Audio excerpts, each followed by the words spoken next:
Good morning and good afternoon, ladies and gentlemen, all the attendees. I would like to welcome you to one of the Telecom Review webinar or series of panels that we have been holding since five years ago. Today, our team is under World Telecommunication Day, Shaping the Industries.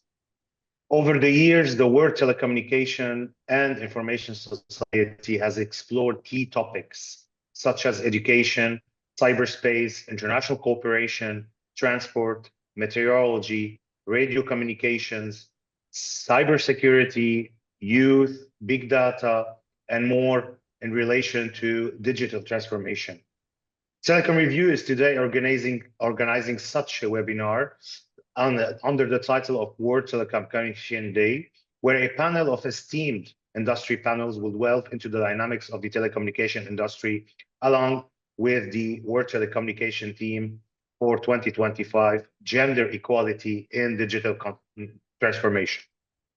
The key talking point today will be under few points, among them telecom as an enabler of digital innovation, telecom's role in sustainable development and societal advancement, telecom strategies for digital innovation, unlocking new frontier with 5G and AI, regulatory collaboration for a future-ready telecom industry, gender equality in digital transformation. As a start, I would like to welcome our panelists and keynote speaker who will be taking the floor from me, Dr. Bilal Jamousi, the Deputy Director of TSB and Chief Study Groups and Policy Departments at ITU, International Telecom Union. We have Ndale Asrat Asfaw, Chief Information Officer, Ethio Telecom. We have Yahya Sifrawi, Chief Digital and Data Transformation Officer at INWI. We have Omar As-Sayed, GM Wholesale and Business Development at Mobily. We have with us Shazia Sobani, VP Customer Solution Delivery West at TELUS Digital. And we have Jeremy McElyon, Director of Business Development and IT Network at Sofricom. Dr. Bilal Jamousi, the floor is yours as a keynote speaker. Thank you very much, Isam, and good afternoon, good morning, good evening to all the colleagues joining online. It's my great honor and privilege to welcome you today to the special webinar hosted by our good friends at Telecom Review, commemorating the World Telecommunication and Information Society Day.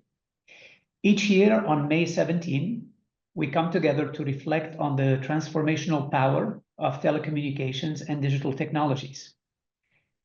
Today, under the theme Shaping Industries, we explore how telecommunications continue to reflect and redefine the very foundations of our societies, economies, and industries. Telecommunications, once seen as a utility, is now the enabler of the digital age. It powers every sector: health, education, transformation, finance, agriculture, and manufacturing. As we gather today, we recognize the tremendous responsibility and opportunity that lies in our ability to harness telecom infrastructure to drive technological innovation, sustainable development, and inclusive growth. Let us begin by reflecting on telecom as an enabler of digital innovation. The world stands at the brink of an unprecedented digital revolution, from the Internet of Things to blockchain, from augmented reality to telemedicine. Innovation is thriving on the backbone of telecommunication networks. Yet, with this opportunity comes challenges. The rapid pace of digital transformation demands robust, scalable, and inclusive infrastructure. Many regions, particularly the Global South, still grapple with inadequate connectivity, high price costs of services, and inefficient investment in network expansion. Our mission at the ITU is to support countries in overcoming these gaps, standardizing technologies, and facilitating collaboration that accelerates adoption of cutting-edge solutions. Next, we must address the telecom sector's critical role in sustainable development and societal advancement. ICTs have immense potential to bridge divides, not just the digital divide, but also social and economic ones. However, today, 2.6 billion people still remain offline, the majority of whom live in rural areas or belong to marginalized communities. And this is a wake-up call. Connectivity must not be a privilege, it must be a right. At the same time, we must ensure that our push for innovation aligns with the planet's needs. Smart, energy-efficient networks, climate-resilient infrastructure, and circular ICT economies are not optional. They are essential. Telecom must become a model for how industries can thrive while being responsible stewards of the environment. To fully unleash the potential of digital transformation, we must focus on strategic enablers. This means investing in digital literacy and ICT skills, especially among youth, women, and underserved communities. It means promoting public-private partnership to expand broadband coverage and strengthen local content ecosystems. That is why we at the ITU created the AI Skills Coalition to offer equal worldwide access to artificial intelligence training, and why we created the AI for Good Innovation Factory to drive and fund local startups and aid them in growing and scaling their innovation and AI-powered and SDG-driven solutions. What about the future? It is already here in the form of 5G and artificial intelligence. These two technologies are redefining how digital ecosystems function. 5G with ultra-low latency and massive device connectivity is laying the groundwork for smart cities, remote surgeries, autonomous vehicles, and real-time industrial automation. AI, on the other hand, is optimizing everything from network management to customer experience to spectrum allocation. When combined, 5G and AI become a powerful force capable of unlocking new frontiers, driving economic opportunity, enhancing public service, and supporting AI-driven governance. But innovation must be inclusive. Let us work together to ensure that the benefits of these technologies extend beyond urban centers and reach the furthest corners of the world. A future-ready telecom industry cannot exist in isolation. Regulatory collaboration is the bedrock of sustainable progress. We must move beyond reactive regulation towards adaptive, forward-looking policy framework that fosters innovation while protecting users. This calls for multi-stakeholder engagement, governments, regulators, private sector, academia, and civil society working together to shape policies that are agile, inclusive, and evidence-based. We need spectrum policies that support innovation, privacy regulations that protect without stifling creativity, and competition rules that encourage both investment and fairness. And as we look forward a more connected world, we must not forget that connectivity means nothing if it's not equitable. Gender equality in digital transformation is not just a matter of social justice, it's an economic imperative. Studies have shown that closing the gender gap between men and women in ICT could add billions to global GDP. And yet women are still only 19%, still 19% less likely than men to use mobile internet in low and mid-income countries. At the ITU, we're proud of our initiatives like our ITU Gender Task Force and the Network of Women community to ensure cross-sectorial synergies and ensure women and girls can equally participate in the digital economy as creators, as consumers, and as leaders. Colleagues, Today's webinar is not only a celebration, but also a call to action. We are at a turning point in history where the choices we make about connectivity, inclusion, and innovation will determine the future of generations to come. Let us use this moment to reaffirm our shared commitment to a telecom ecosystem that is open, secure, inclusive, and sustainable. Let us shape industries not only with technology, but with purpose, with equity, and with vision. I look forward to an insightful discussion, and thank you all very much for your continued dedication to building a connected world that leaves no one behind. Thank you. Thank you, Dr. Bilal. It's a very, very interesting and touching words from you. I would like to congratulate ITU for their 160 years celebration. Again, congratulations. And I'm really glad that you, Dr. Bilal, as our partner and dear friend, you're joining us today. I would like to start today with our first question, which is basically addressed to Dr. Bilal as well. Why do you believe it is important to celebrate the World Telecommunication and Information Society Day? And how does it resonate with your organization's mission? I know that you've answered most of it, but I would like to give you as well the floor for the first question, please. Thank you. Thank you very much, Aysam. The World Telecommunication Day has a lot of resonance for the ITU as it makes the anniversary of the founding of ITU on 17 May 1865, hence the 160-year anniversary that we are celebrating. May 17, 1865 was when the first International Telegraph Convention was signed in Paris.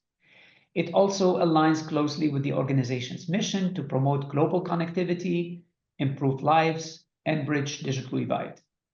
WTISD, or the World Telecommunication and Information Society Day, is observed each year on 17th of May to raise awareness of the power of the internet and other technologies and bridge the digital divide. In 2025, this year, we commemorate the 160th anniversary, highlighting the long-standing role advancing global connectivity and fostering international cooperation at the ITU. Digital technologies have the power to accelerate progress across every sector of society, yet that potential remains out of reach for many. Hence, the 2.6 billion people that are unconnected are a priority, and the majority of them are women and girls. And despite the progress, inequality remains a barrier to digital inclusion, according to Facts and Figures 2024. Let me just share with you some statistics. 70% of men use the internet globally, compared to 65% of women, a gap that leaves 189 million more men online than women. While the digital gap of gender has narrowed in many developed countries, it has widened in least developed countries, where only 29% of women are using the internet compared to 41% of men. Gap persists not only in access, but also in affordability, digital skills, participation in STEM, and leadership in the tech sector. And these gaps not only disadvantage women and girls, they also hinder economic growth, innovation in countries around the world, and the achievement of the Sustainable Development Goals. So how does WTISD resonate with ITU's mission? The day highlights how ICT can connect people, reduce inequalities, and create opportunities for marginalized populations. It supports ITU's mission of universal access to digital technologies, which is vital for development. Supporting sustainable development, each year the theme of WTISD aligns with one or more of the SDGs, focusing on how ICTs can enable progress in areas like education, healthcare, climate change, etc. The observance underscores the role of digital technologies in achieving sustainable development, echoing ITU's mission to leverage technology for a better world. Advancing innovation and collaboration, The day encourages dialogue, partnership among governments, the private sector, the civil society to explore how ICT innovation can address pressing global issues. And this collaborative approach mirrors ITU's role as a forum for cooperation on ICT issues. And fostering digital literacy and ICT skills, the WTISD raises awareness about the need for education and skills building in ICT, a central pillar in ITU's effort to ensure that no one is left behind in the digital age. The observance emphasizes the need to empower people with knowledge and tools to use ICTs effectively.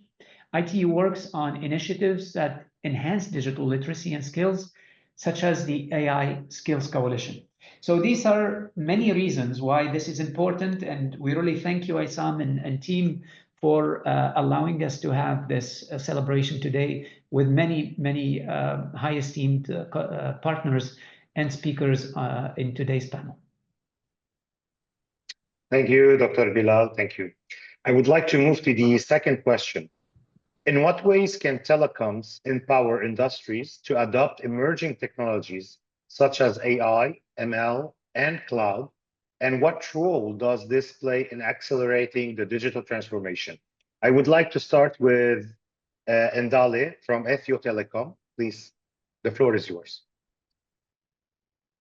Thank you, Isam. Good morning and afternoon all. I am happy to be part of this webinar as a panelist on the World Telecommunication and Information Society Day organized by Telecom Review. Thank you very much. So you raised a very important question. Let me begin by framing the broader national context in our case. As part of our collective ambition to realize Digital Ethiopia, digital transformation is no longer a choice for us, rather it is a necessity. I believe technology sits at the heart of any digital transformation, so it's true that telecom operators should play an enabling role for desired economic growth. Keeping this in mind, at Telecom, we are proud in being a key player in this journey, driving changes across 5 pillars set in Digital Ethiopia 2025, namely agriculture, industry, mining, tourism, and ICT.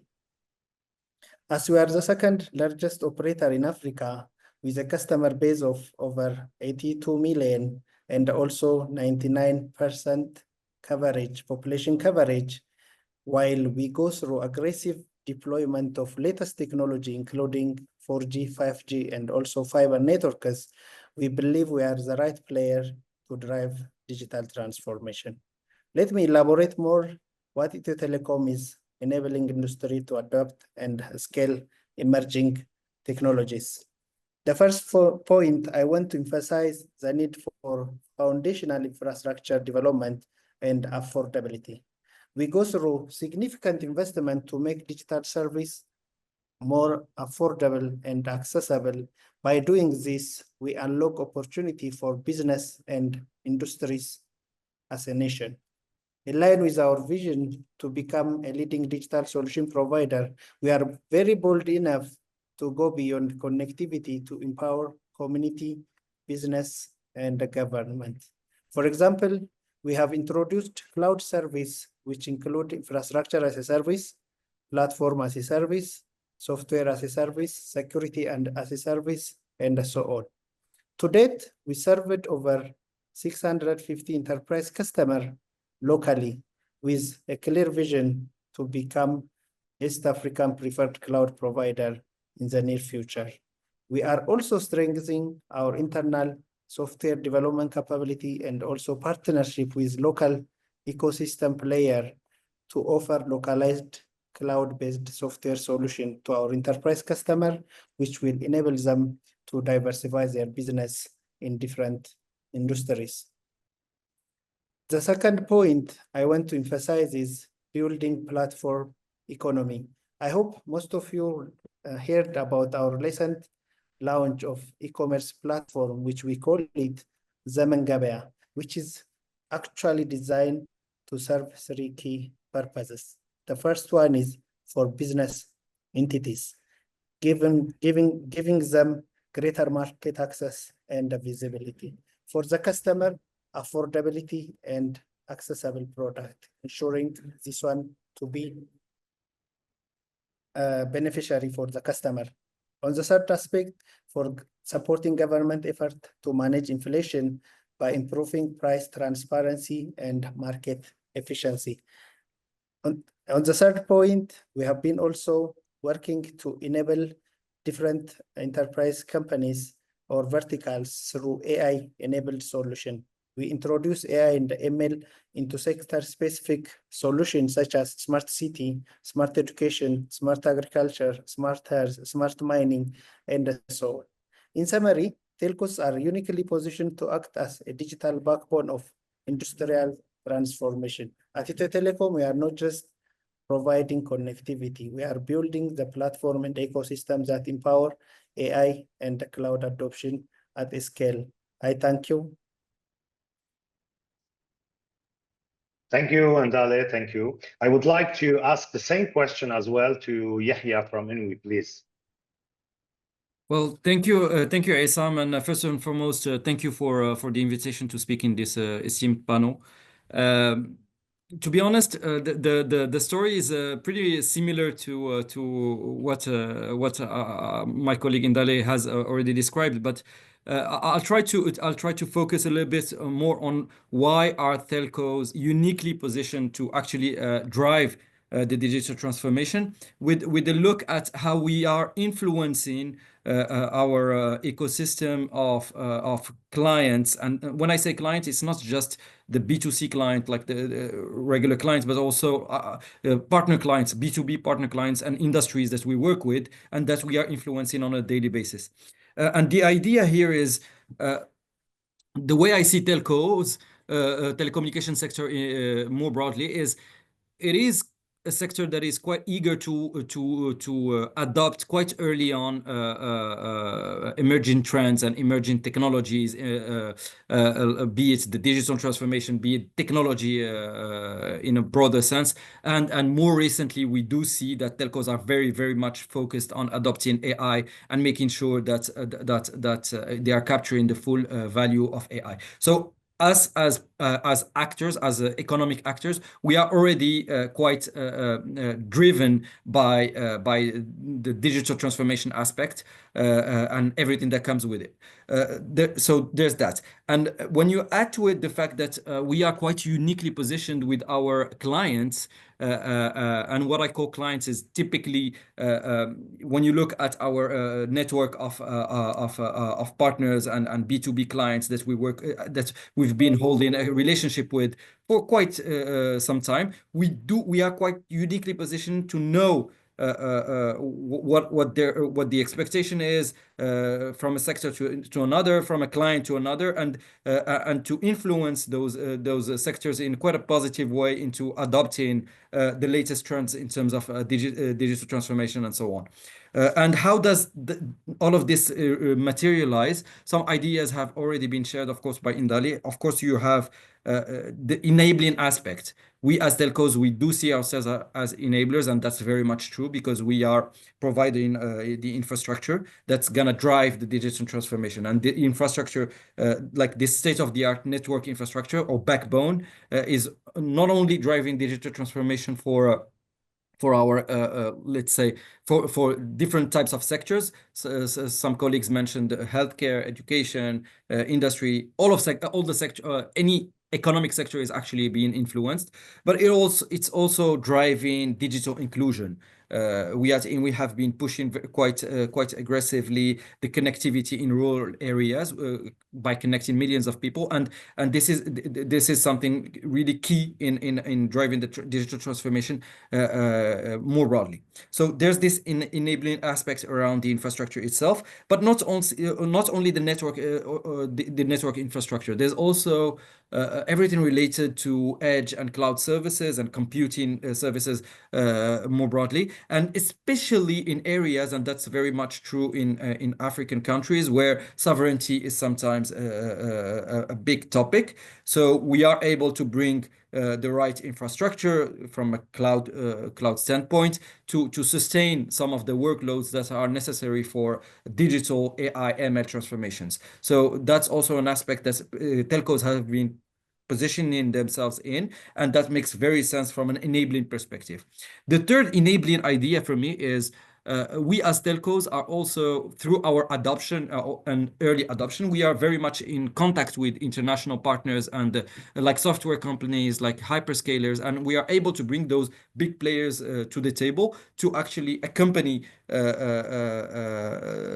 our clients, especially that our clients, or at least B2B clients, some of them are increasingly looking for one-stop shop solutions where they are seeing the telco, their telco partners, not only as a connectivity provider, but as a professional service provider, or that's here to bring solutions for many of their ICT problems. So that's the enabling aspect. The second aspect also where the digital transformation materializes is, of course, the way we are ourselves adopting those new technologies into transforming our value proposition, into transforming our own journeys, our own service offering. So, of course, with the latest wave of AI, we've been very much thinking about how to make our network smarter through artificial intelligence, how to change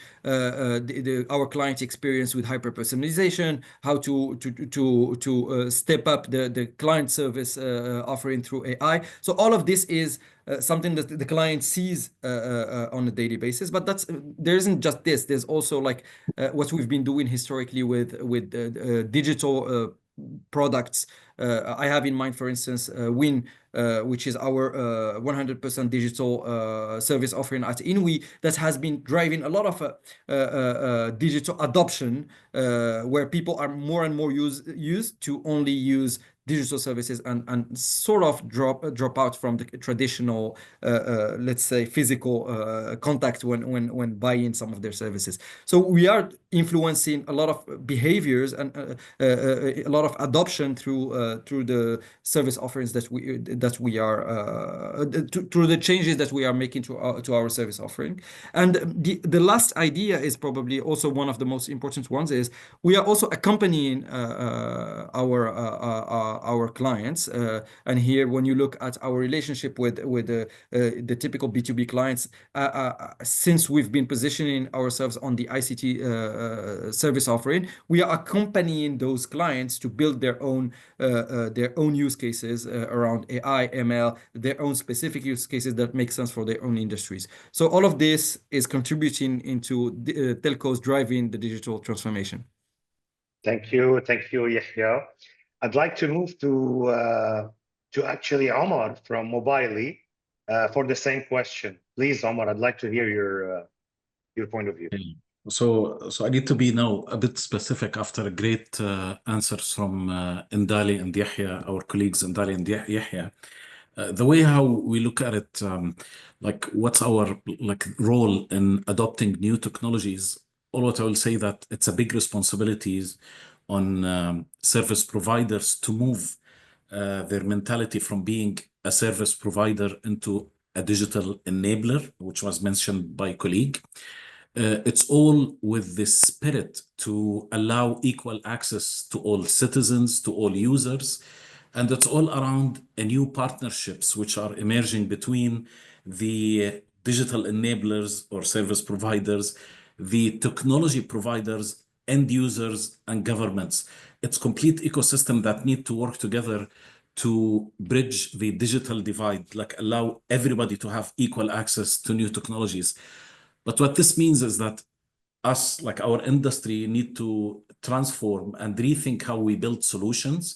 It's no longer generic solutions. It have to be optimized, purpose-built solution to address market needs and end user needs. It's also about understanding different verticals and emerging new type of users in our industry. If I look at our industry and the like in the .com era, the early 2000s, we're just building generic solutions. Now we have specific use cases to address, and everybody needs to evolve to be efficient, cost-wise, optimization-wise, agility-wise, so we can serve the society needs, and users, businesses, consumers, everybody will have that access.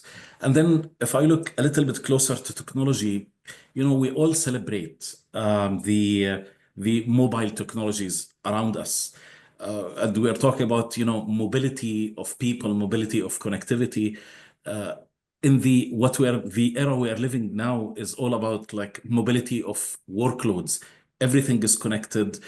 Every connectivity point have computing needs and can contribute to computing and storage. Everything became mobile. And I was thinking, I visited one of the autonomous vehicle factories recently. To me, data centers, yes, we are all celebrating massive data centers, but also it feels that data now is stored everywhere around us, including the moving vehicles contributing to the computation and storage. If I look a little bit towards our region, like where I live in Saudi Arabia and GCC, what's interesting is that Yahya and Dali, all of us are part of the emerging markets, where actually the actual partnership and test ground for new technology adoption. When I came to this region, I always bring this. HSPA, if you remember this, that was the first technology I used almost 12 years ago or 13 years ago to make my laptop mobile to connect to the internet. We're celebrating 1 or 2 megabits worth of connectivity. Now with 5G and 6G, we're going actually to gigs and terabits in terms of connectivity. So service providers, we have to be extremely dynamic.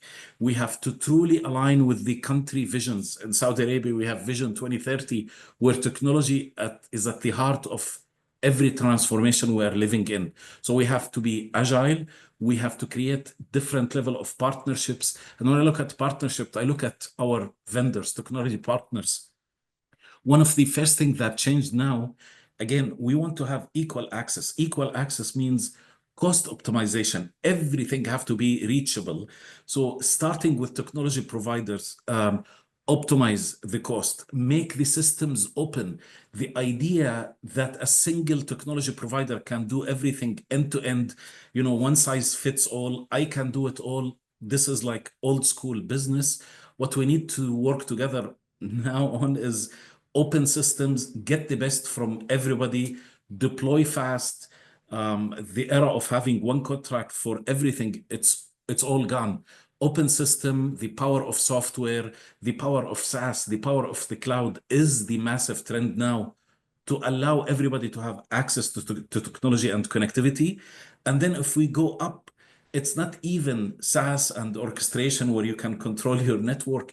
You need now to give the applications the power to go provision anything, like let's say border control, let's say surveillance.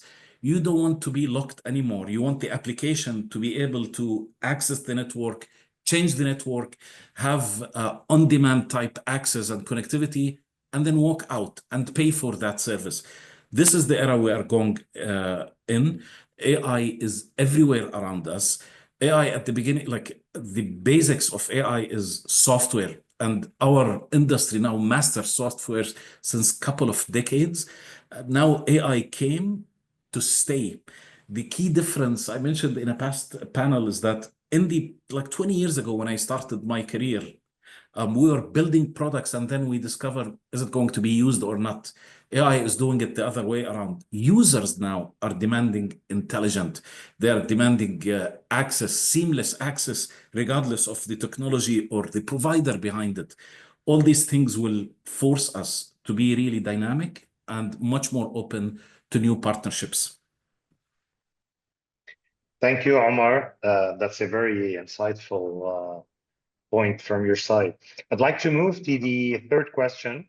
How can the telecom sector drive globally digital inclusion, particularly in underserved communities? Could you share your company's initiatives of vision in this space? I would like to give the floor to Shazia from TELUS. Please, Shazia. Hey, thank you. First of all, good morning and good afternoon, everyone. Congratulations to the Telecom Review once again taking the leadership position and celebrating this very important day and bringing this very diverse thought process in place. So, Isam, your question is very interesting because if any sector has this capability, that is the telecom sector. Right. So Dr. Bilal referenced it in his keynote in terms of connectivity not being a privilege and connectivity being a right. Right. And when we think about economies, and I'm just going to take you back in the past a little bit, because economic activity and economies have always been defined through connectivity. And if you think about centuries ago, the trade was physical goods and the trade was done through the highways, through waterway connection, you name it, right? People who discovered the routes first were the greatest traders. Now, when we fast forward and we look at today, how is the trade defined? Data is the new definition of the goods, right? It's the transfer of the data, and we need the same connectivity that we used to have through physical transport. And that connectivity is the broadband connectivity, whether you do it through a wireline fiber solution or you do it from a wireless 4G, 5G solution, that connectivity needs to be there. So our company has a very, very simple approach. It's anchored on 3 pillars. It starts with extending physical connectivity as the first pillar. So the first thing that we need to do is to make sure that underserved communities and underserved citizens have access to connectivity no matter where they choose to live. So one very important aspect of that strategy for us has been private-public partnership. So we call it a 3P model. And as we were in the midst of a pandemic, TELUS actually forwarded a white paper that we had submitted to ISED, which is the local federal authority in Canada, to review that how we can multiply the power of all sectors when we bring them all together.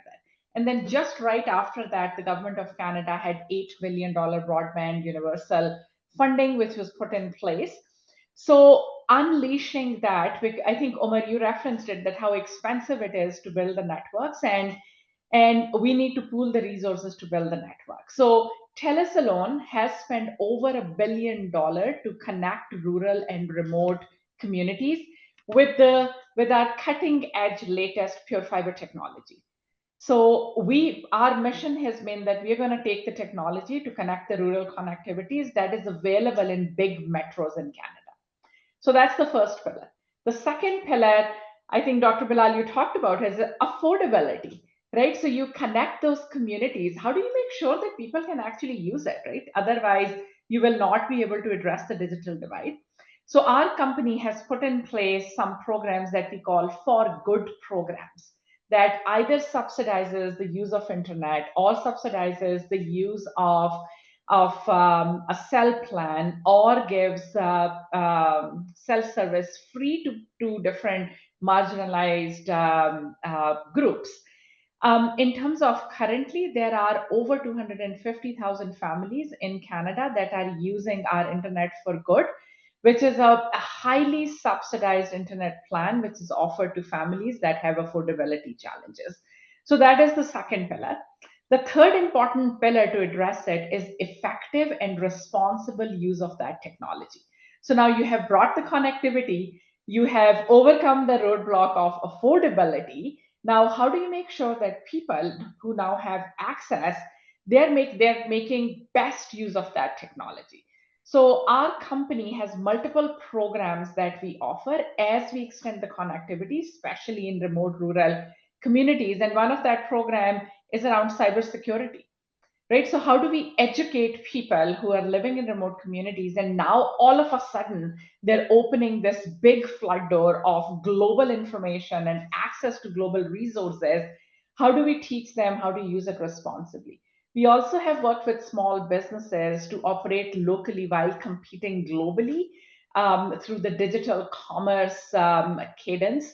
So I think when you combine the three, you bring the connectivity, you overcome the issue of affordability, and then you make sure that people have the right training in place to make best use of that technology is the only way forward for the digital inclusion and to address the digital divide. Thank you, Shazia. I'd like to hear Jeremy's opinion from Sofricom's side. Please, Jeremy. Thank you, Issam. Thank you very much for invitation and happy birthday, Mr. Bilal. Happy birthday to the ITU. We are very happy to celebrate this 160th anniversary of the ITU. Issam, basically, I fully agree with all the topics shared by Shazia just before. Basically, when we talk about telecoms, what are we talking about? We're talking about infrastructure and services. And so, just like Steve Jobs used to say, it's our mission to manage the complexity of the networks.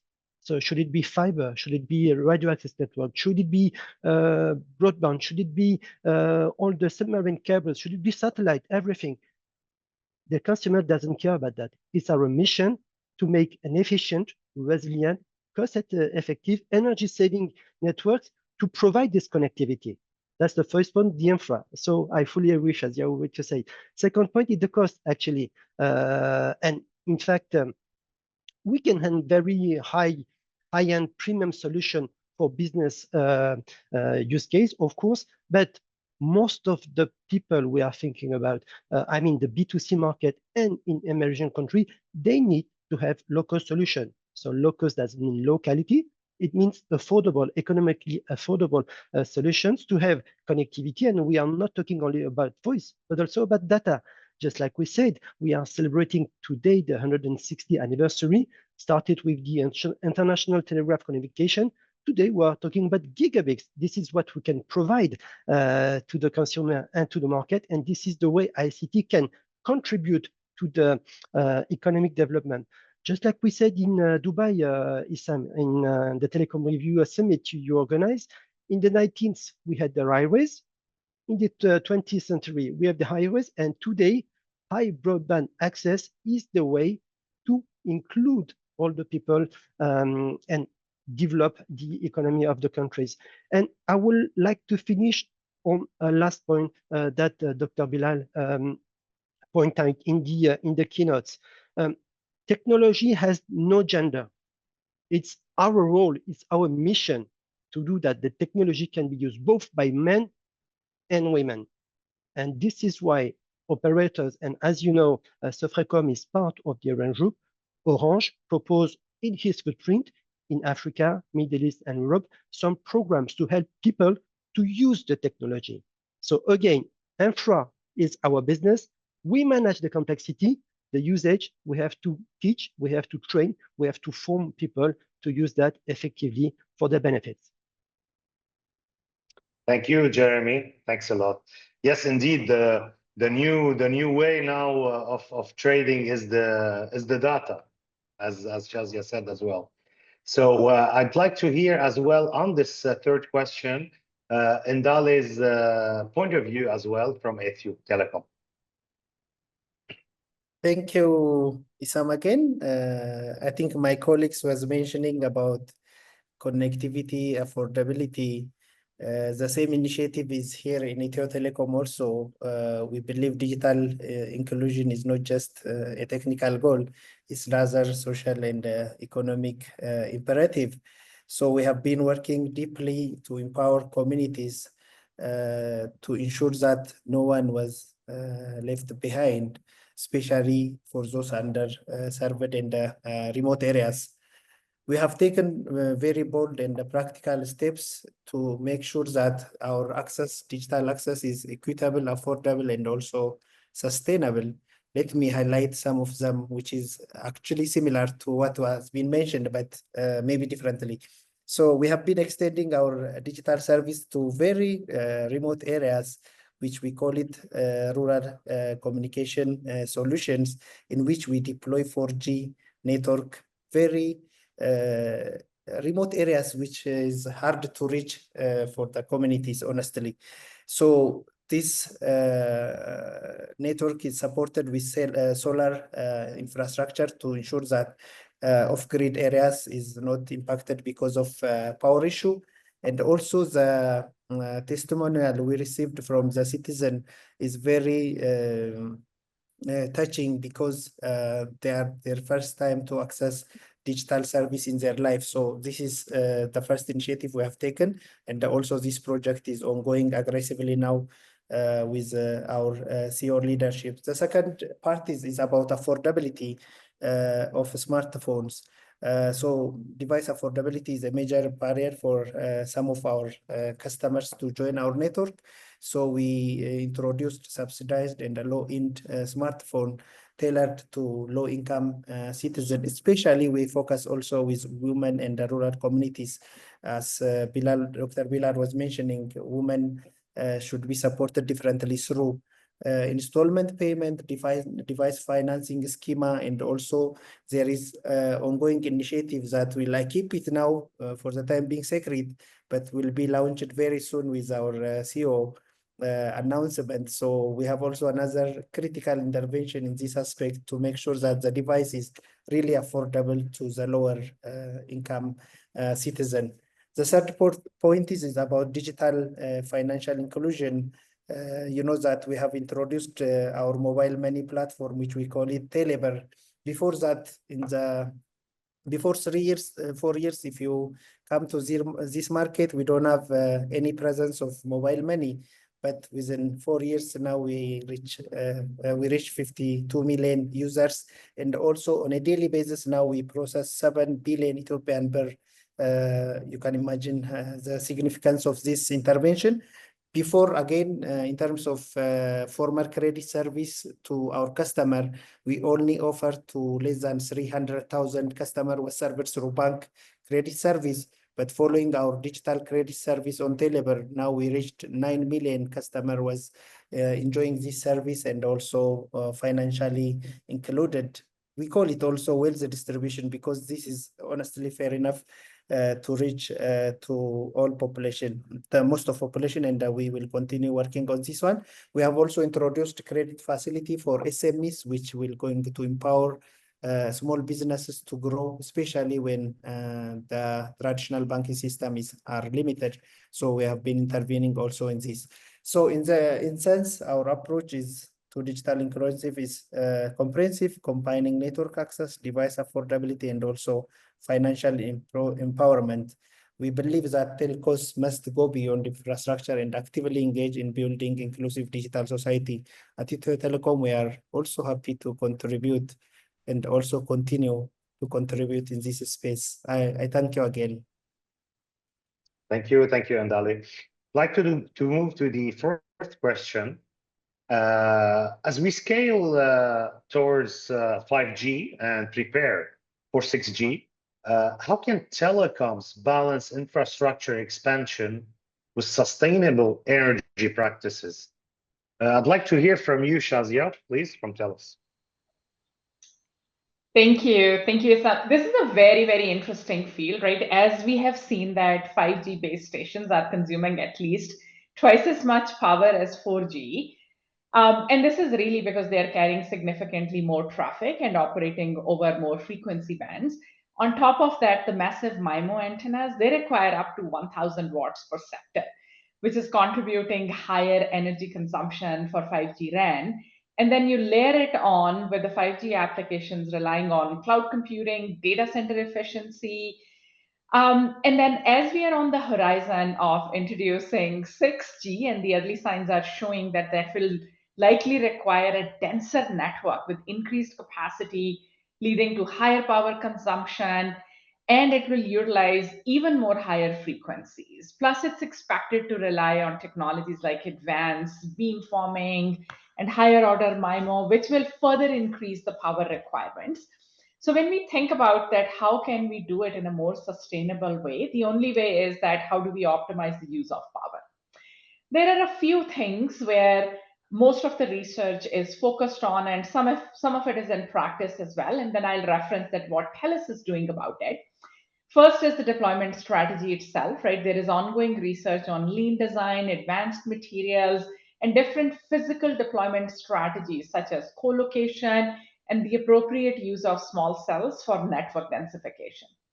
The second one is the dynamic power management through adaptation to demand and adaptive transmission.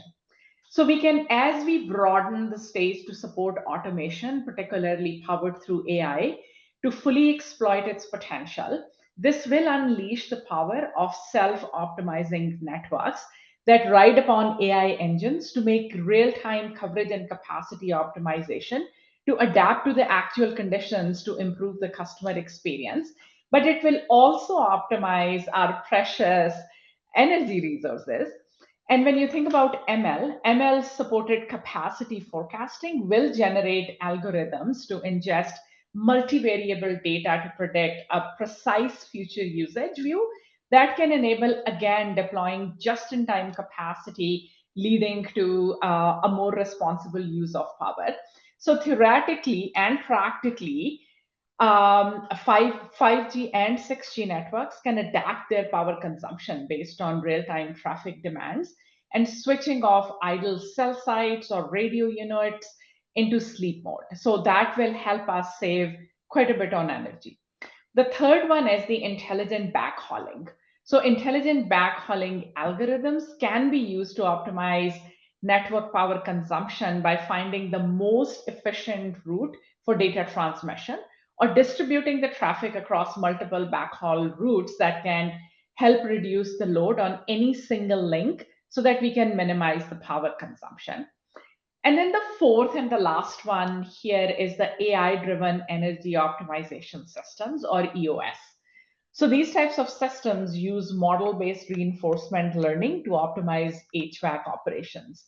The AI agent uses data which can include weather forecasts to decide that what is the most efficient method for temperature control, either through compressor cooling, free cooling, or heating.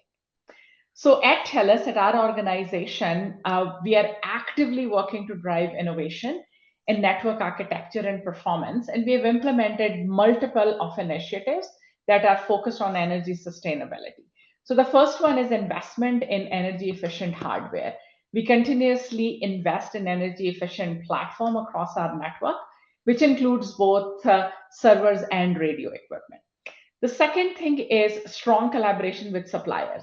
We actively collaborate with our suppliers to maintain a robust energy efficiency software roadmap, which then delivers ultra low power consumption during off-peak hours.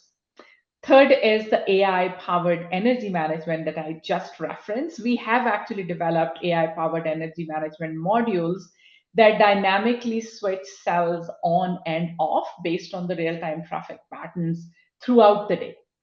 The fourth one is the passive infrastructure optimization. We have also introduced, related to the energy optimization, energy saving measures in our passive infrastructure, which includes HVAC, air conditioning, battery solutions. And the last one that we have implemented is data center efficiency. So at the data center level, we are developing capabilities to shut down underutilized CPU cores, which will further enhance our energy efficiency. Thank you, Shazia. I'd like to hear Jeremy as well regarding the sustainable energy practices, the same question. Yeah, thank you, Issam. Of course, it's an important topic. Today, just like Shazia said, new technology consume more energy, but provide more services. And so we have to deal with that. The good news is that today, the vendors and the operators cares a lot about the eco-friendly design. That means that every single new product today is designed to be eco-friendly, mean less energy consumption and less dioxide carbon emission. Basically, and very specifically, when it comes to Orange, in the sourcing criteria, when Orange launch RFPs to the vendors, they care a lot about these things. And when I was a purchaser some years ago, it was 5 to 10%. Today, this criteria alone is something like 20 to 30%. So that means we not only care about functionalities, we not only care about performance, but we care also a lot about this topic of eco-friendly. This is very important. In its global ESG program, Orange has taken the commitment to reduce by 100% to be, zero carbon by 2040. That means to reduce by 90% the dioxide carbon emission and to offset the remaining 10% in specific carbon tanks. So we ask to our partners to do some significant effort in the products and services they provide, but we do also as an operator, namely Orange, we do a lot of effort to contribute to this very important point. When we talk about solar energy, for instance, if we put a 16 square meter solar kit on a shelter, just like you said, Shazia, radio is consuming a lot, we can reduce by 30% the energy consumption. This is carbon free. And so as long as we put the solar kit on a site, we can reduce the consumption of the site.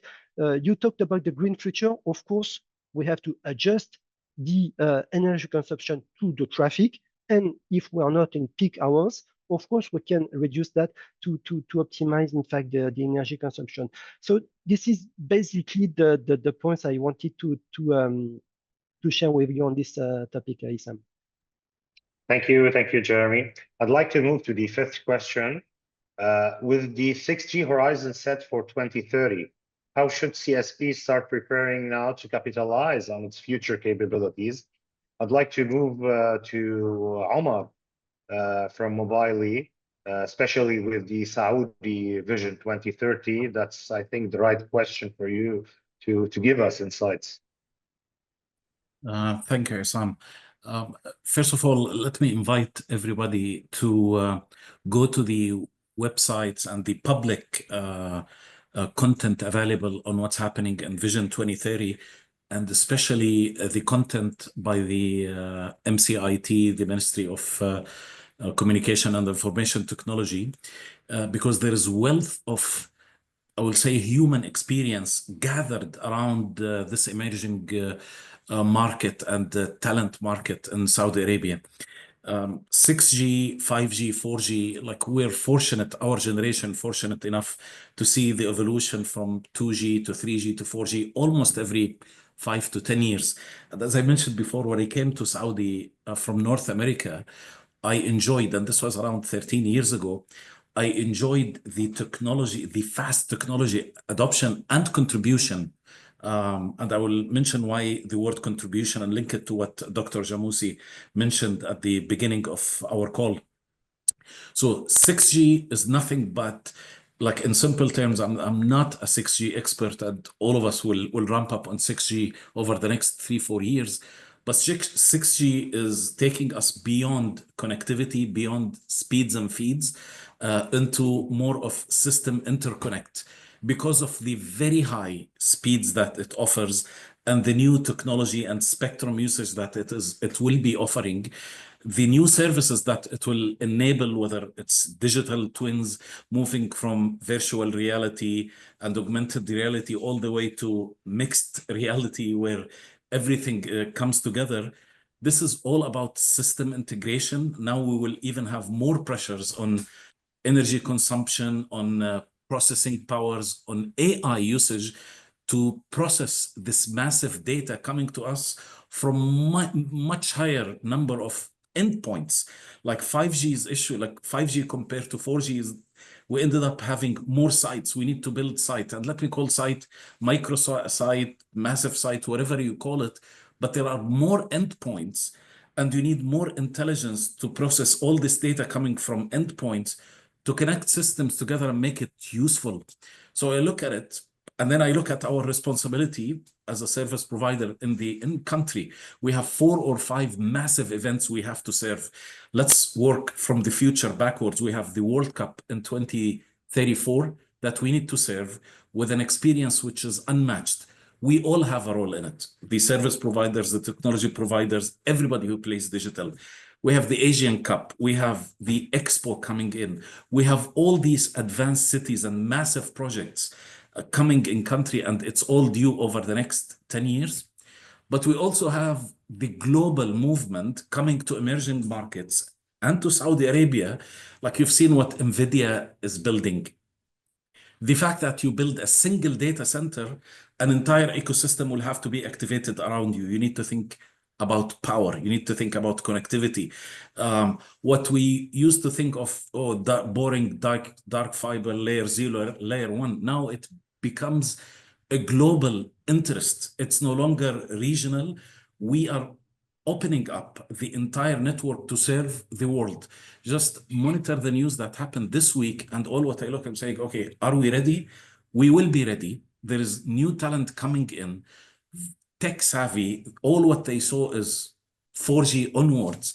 So to them, understanding that this is going to be seamless connectivity, I don't need to worry about the network behind me, and I don't even need to worry about where the data exists, as long as it's secure, it's available, it's sub-millisecond. Like we celebrated 5G when we brought latency to few milliseconds, 1-2 milliseconds.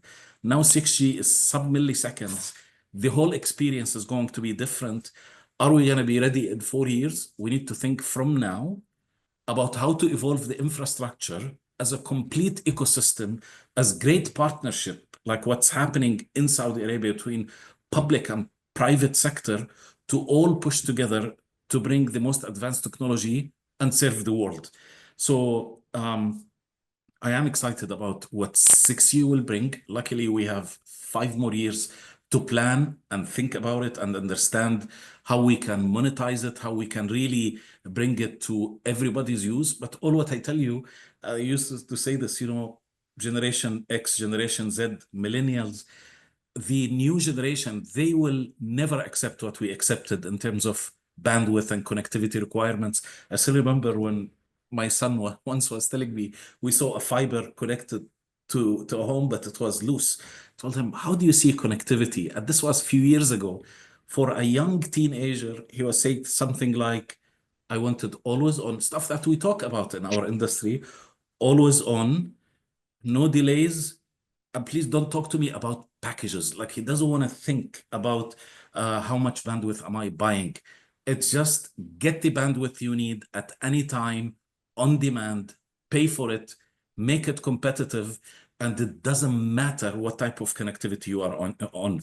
6G is a big promise. I think Yahya mentioned in a private call before, Yahya from Inwi in Morocco, saying we are focusing on 5G. We need to perfect 5G, but 6G is coming in, and game is on, competition is on. The users are expecting a lot from us.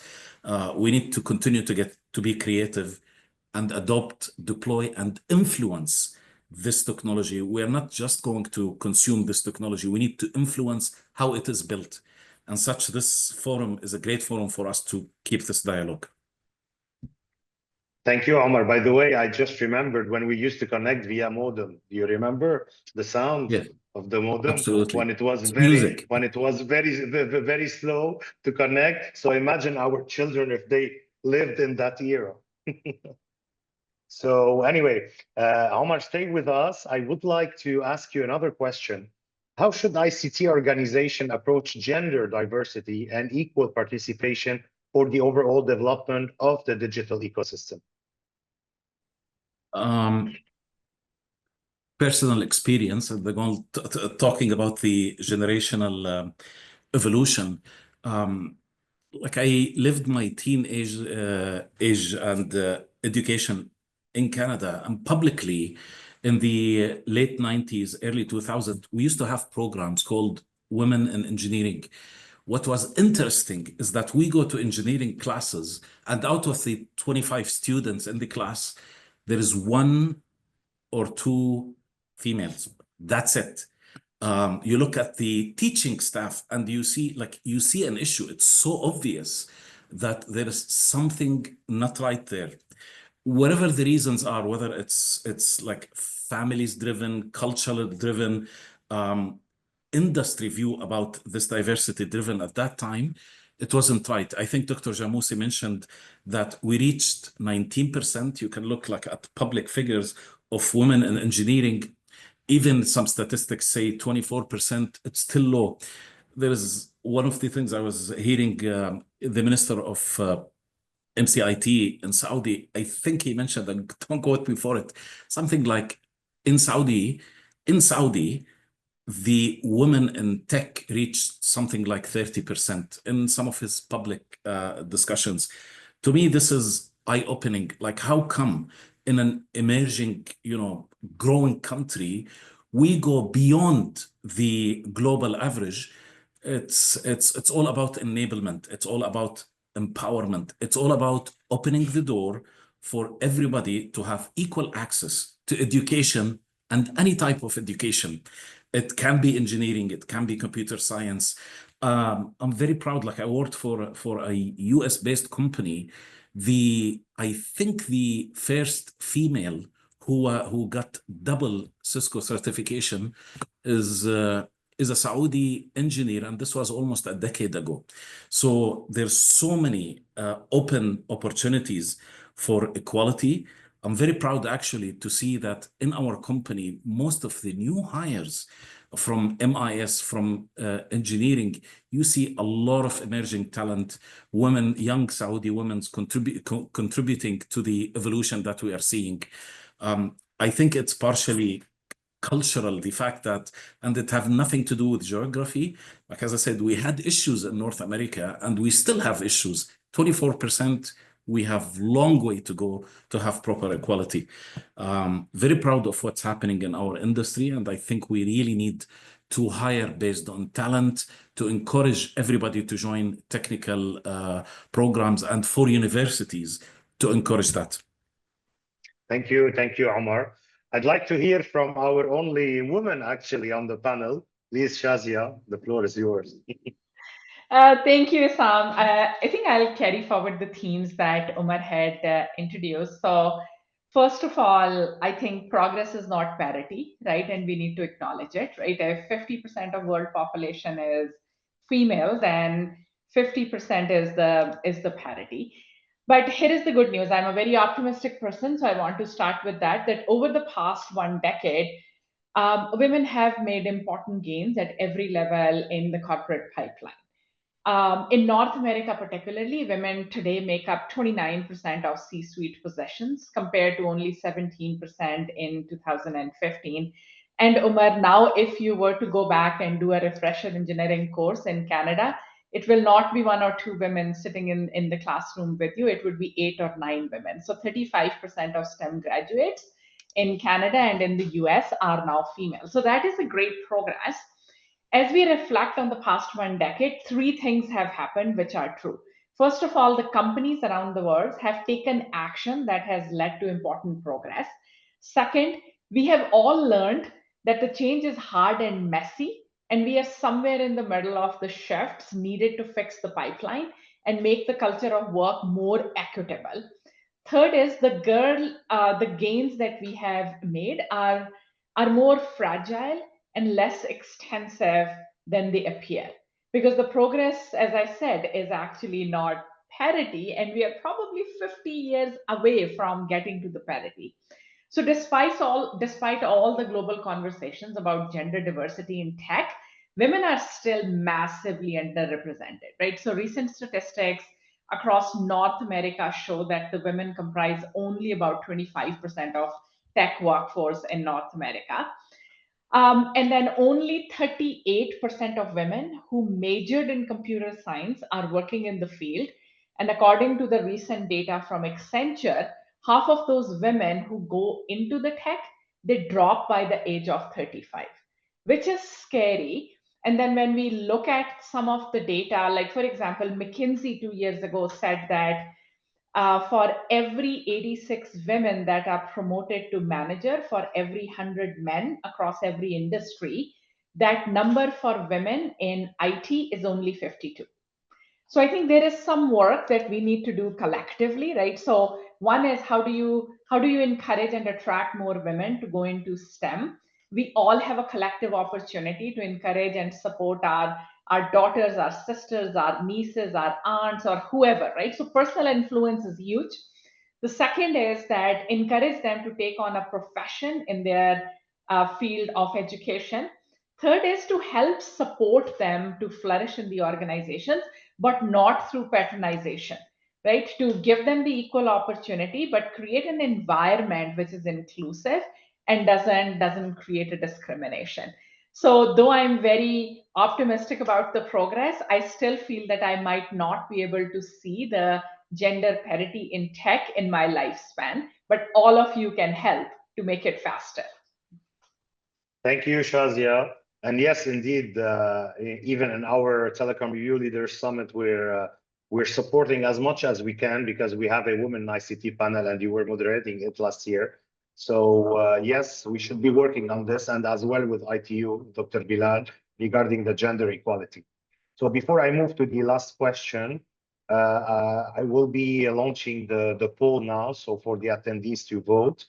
And I will take the last question that I will be asking you. And we will move because we have four questions from the attendees. We'll try to as much as we can to answer them. So last question. How can the academia and industry collaborate to fulfill the ICT skills shortage to meet the demands of digital transformation? I'd like to start with Yahya from INWI, please. Yes. Well, in order to understand what can be done with academia, let me just share with you how we've been going through this whole massive shift in terms of AI transformation that's been happening over the last few years. It's been, well, skill has been on a shortage for quite some time on digital transformation, but the reality of AI is so much different, and waking up to the reality that everyone needs to be upskilled. Not that many people do master the types of technologies necessary for this type of transformation, for delivering actual artificial intelligence use cases. And also, there's something very specific to our region where there's a structural shortage in terms of ICT skills because of attractiveness of other regions where usually the people find opportunities elsewhere. Made it very important for us to think about how we're gonna approach the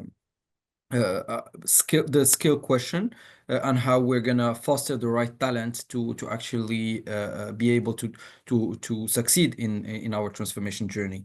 And to be honest, academia is one component of the answer. It's not the only one. Of course, we had to think about how we collaborate with our network of partners. We had to think very much about how to upskill our own people, because a lot of the transformation is coming from our own people. The good news with AI is that adoption came very early on, so upskilling the people was sort of a natural move to make. And finally, yes, how to approach academia to benefit from the type of collaboration that we can build with the universities and such in order to be able to address this skills shortage. So in our case, we approach very early on one of the leading universities in Morocco, but not only, a few others as well. And we've been pushing quite a few avenues of collaboration. One of them is, of course, being able to ourselves give input into the curricula sometimes to make sure that some of our needs as corporates are being incorporated into the learning journeys of some of the students. But not only, we also have been collaborating to expose some of the students very early on to the professional world and by integrating them into internship programs. And we very much widened our internship programs to have as many people as possible to be exposed early on. We co-hosted quite a few events like hackathons and such, and data sharing events where we try to address real telco challenges that we were facing, and to see how those students could contribute into cracking or problem solving around those challenges. We've been also using our collaboration with these universities to actually train our own people. So a few training programs around data, artificial intelligence, and digital were put in place as well to make sure that we are also upskilling our people. And finally, to be honest, we've been actually even using some, in the case of our big universities, we've been even using academia as partners.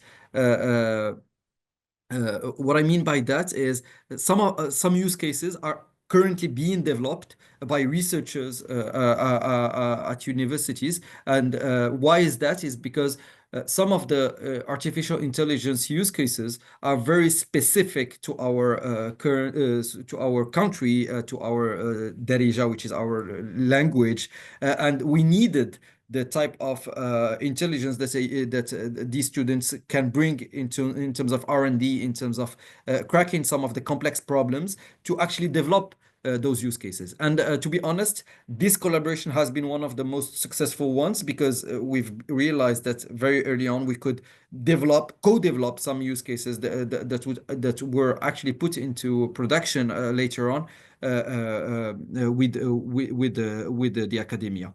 I do believe that continuing to build on this relationship, this dual relationship with those this two-way relationship with the academia is going to be key, and that's because the pace of innovation, the pace of change is not slowing down, and we will need those types of partners to accompany us over time to make sure that we are staying relevant. Thank you, Yahya. I'd like to hear Dr. Bilal's opinion as well from ITU. Thank you, Issam. I think academia and industry are playing like a major role, a key role in ICT skilling. The ITU probably is the only UN agency that has industry and academia as members. And it's the only standards development organization to have 194 member states as part of the development process. So this partnership is critical for skills development. We have seen it over the years with basic connectivity skills and connecting schools and others, but now we see it very urgently in the context of AI skilling. And so through the AI for Good initiative, ITU is collaborating with key universities and other UN agencies and governments to really close the digital skills gap. There is an estimated 94% of global business leaders that highlighted that artificial intelligence is critical for the success of their organization in research cited at the recent AI for Good impact report that was published by ITU and Deloitte, publicly available on our website. However, insufficient technical skills, the need for extensive upskilling and reskilling, as well as the need to build trust in new technologies are among the key barriers to broker AI adoption globally. To address the AI skills gap, we created with Amazon Web Service, Microsoft, Cognizant, and more than 50 organizations from around the world, the AI Skills Coalition, to offer equal worldwide access to artificial intelligence training.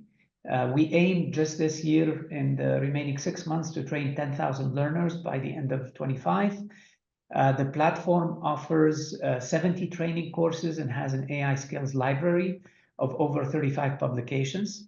And we now have 50 partners worldwide, and the list is growing. More and more partners are joining this AI Skills Coalition. As part of the initiative, the ITU works with the United Nations Development Programme, UNDP, to leverage their presence in over 170 countries and territories to deliver this AI capacity development directly to partners and countries. We created the AI for Good Innovation Factory, and this is to drive true innovation through startups. And this is where companies and industries, especially in developing countries, can grow This innovation factory aids them to grow by scaling their innovation and really having the visibility at the AI for Good Summit that we host here in Geneva in July. It provides mentors, investors, and big IT companies to be partnering with these small startups with highly innovative AI solutions.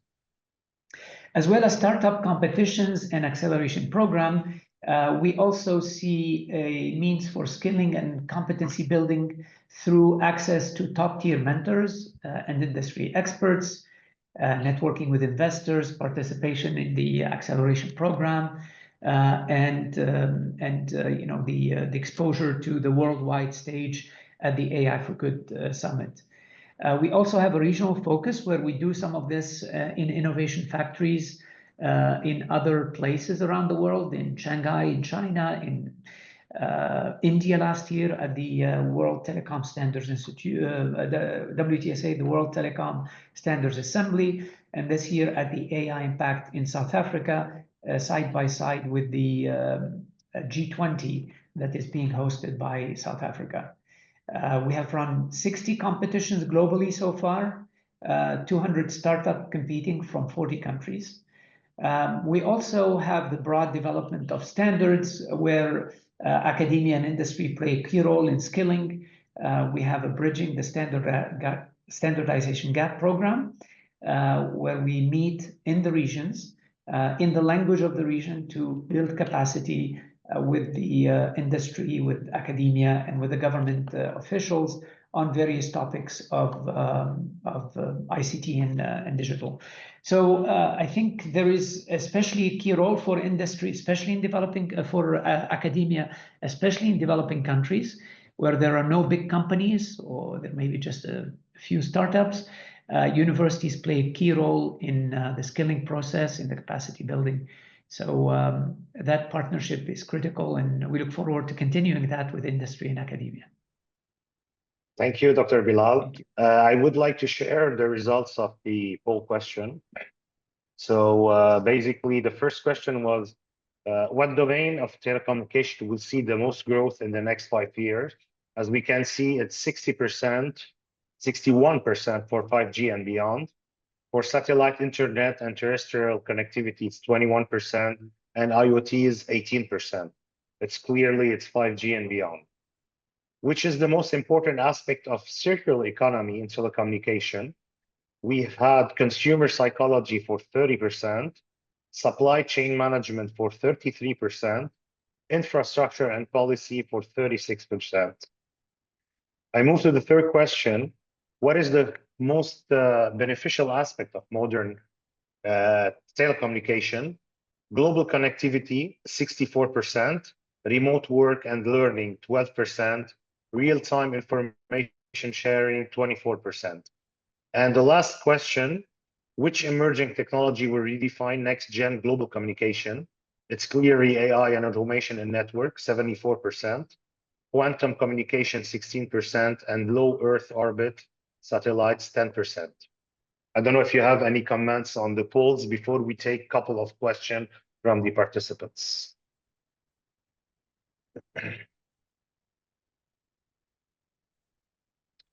So we have a question. I'm curious to hear your opinion regarding the way to be used in evaluating the performance of AI models integrated within the telcos field, especially in this agentic era, and what are the most beneficial applications that can be tackled? Who can answer this? Maybe very quickly, Isam, I can share that we've been conducting a machine learning challenge for 5G for a few years, where we try to define certain problem statements. We run a challenge where many universities, operators, and others participate, and then the best solutions, best machine learning models are receive awards. So in short, I would invite you to take a look at the ITU website on 5G machine learning challenges. Yeah. Thank you, Dr. Bilal. What challenges do telcos face when developing level 3/level 4 autonomous network to achieve truly smart and efficient operations? And which pain point use cases should they prioritize over the next 2 years? I think I'll just pitch in quickly. I think the Yes, question please. is because he mentioned level 3 and level 4 in terms of 4. automation maturity. Yeah. This is where we're talking about orchestration versus something we call network aware applications, which I mentioned as I was talking. So orchestration today, which is available in the market, it's all about the ability to go manage diverse network component, let's call it.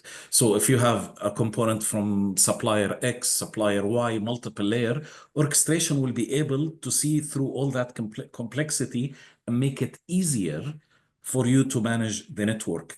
The level above that is when you go to triggered type automation, and this is what we call network aware application, where 5G and beyond is going to control a network which is not yours. You are just an application, but you are capable to drive network requirement from the application level. It's not even through the network operating center.